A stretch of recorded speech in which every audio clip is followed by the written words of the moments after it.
Мы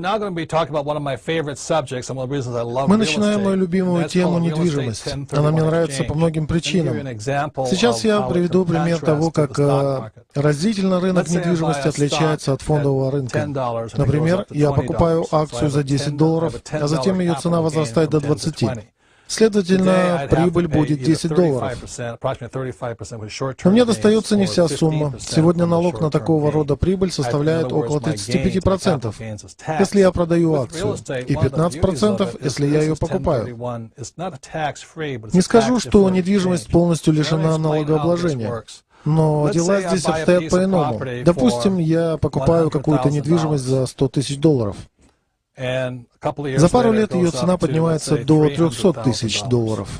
Продав эту недвижимость, я получу $200 000 прибыли, и мне придется заплатить государству всего 15%. Это не так уж и плохо, поскольку, сделая я это еще год назад, мне пришлось бы расстаться с 35% своих денег.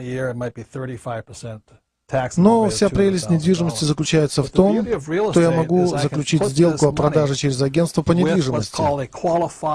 Если всю капитальную прибыль с этой сделки я потрачу на приобретение у того же агентства более крупной недвижимости, скажем, стоимостью в $1 миллион, и внесу эти 200 000 как авансовый платеж, то эта сумма останется нетронутой налогами. Это позволяет мне самому распоряжаться налогами на мою прибыль и получать еще большие прибыли с течением времени. Формально мы обязаны платить налоги на прибыль, но многие люди не делают этого, заключая подобные сделки, пока им самим это не надоест. В этом и есть преимущество недвижимости.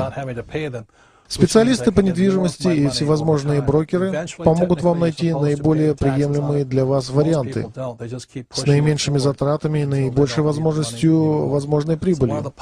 Итак, самым большим преимуществом рынка недвижимости перед рынком ценных бумаг является то, что вы продаете, но не платите налогов на прибыль. Without having to pay that much in taxes. And so that's one of the advantages of real estate over paper assets such as stocks, bonds, and mutual funds. You can actually sell, but not have to pay the taxes.